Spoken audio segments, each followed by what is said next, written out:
Hello grey മീഡിയസിലേക്ക് സ്വാഗതം.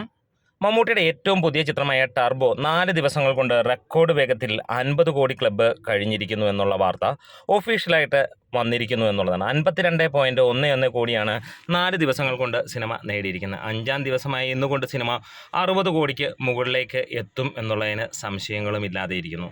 വലിയ രീതിയിലുള്ള ഡീഗ്രേഡിങ്, അതേപോലെ ബോംബ് ഭീഷണി, അങ്ങനെ പറയാൻ ഒരു രക്ഷയുമില്ലാത്ത കനത്ത എതിർപ്പിന് ഉള്ളിൽ തിന്നുകൊണ്ട് ഈ സിനിമ അതിഗംഭീരമായിട്ടുള്ള വിജയമാണ് മുന്നോട്ട് നേടിക്കൊണ്ടിരിക്കുന്നത്. ആദ്യ ദിനം കേരളത്തിൽ നിന്ന് 6.25 കോടിയും, 2-ാം ദിനം ഏകദേശം 4 കോടിക്കടുത്തും, 3-ാം ദിനവും 4 കോടിക്കടുത്തും, 4-ാം ദിവസം 4.5 കോടിയുമാണ് സിനിമ നേടിയത്. 70ഓളം രാജ്യങ്ങളിലാണ് സിനിമ റിലീസ് ചെയ്യപ്പെട്ടത്. ഇംഗ്ലണ്ടിലെ ഏറ്റവും വലിയ വീക്കെൻഡ് കളക്ഷനിലേക്ക് എത്തിയിരിക്കുകയാണ് ഈ സിനിമ. 1.5 ലക്ഷത്തോളം പൗണ്ടാണ് സിനിമയ്ക്ക് നേടാൻ കഴിഞ്ഞിരിക്കുന്നത്. സിനിമ വേറെ ഒരു തലത്തിലേക്ക് മലയാളികളെ കൊണ്ടുപോകുന്നു. സ്വാഭാവികമായിട്ടുള്ള മലയാളിയുടെ ഒരു പ്രതികരണം, സാധാരണ എല്ലാ മലയാളികളുടെയും എന്നല്ല, ഡീഗ്രേഡർ പ്രതികരണം എന്ന് തന്നെ നമുക്ക് പറയാം.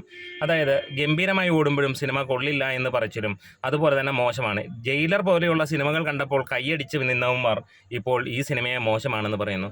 രജനീകാന്തിൻ്റെ ഡബിൾ എനർജിയിലാണ് മമ്മൂട്ടി ഈ സിനിമ ചെയ്തിരിക്കുന്നത്. ജയിലർ പോലെയുള്ള സിനിമ വെച്ച് നോക്കുമ്പോൾ ഇത് എന്തുകൊണ്ടും അതിന് മുകളിൽ. തമിഴന്മാർ ചിലർ ഇതിനെ ഡീഗ്രേഡ് ചെയ്യുന്നതും നമ്മൾ കണ്ടു. കാരണം അവർക്കൊക്കെ ഉള്ള ഒരു പ്രശ്നവും അതുതന്നെയാണ്. ഇന്ന് നമ്മൾ മലയാളികൾ ഇതേപോലെ ഒരു സിനിമ കാണണമെങ്കിൽ തമിഴിലും തെലുങ്കിലും പോയി കൈയടിക്കുന്നു. പക്ഷേ മമ്മൂട്ടിയോ മോഹൻലാലോ ചെയ്യുമ്പോൾ കൂവുകയും ചെയ്യുന്നു. അത് തന്നെ ഒരു തരം മാനസിക അസുഖം തന്നെയാണ്.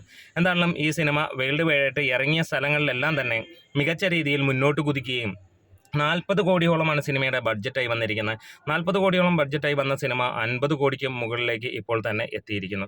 വരുന്ന ആഴ്ചയോടുകൂടി സിനിമ ബ്രേക്ക് ഈവൻ ആകും എന്നുള്ളത് തന്നെയാണ്. അതായത് കേരളത്തിൽ നിന്ന് തന്നെ സിനിമ വമ്പൻ ഹിറ്റിലേക്ക് കുതിക്കുന്നു എന്നുള്ള വാർത്തകൾ തന്നെയാണ്. ഇന്നും സിനിമയ്ക്ക് ഓറഞ്ച് അലർട്ട് തന്നെയാണ് ഒട്ടുമിക്ക സ്ഥലങ്ങളിലും നമുക്ക് കാണാനും കഴിയുന്നത്. നിങ്ങൾ എത്ര പേർ ഈ സിനിമ കണ്ടു?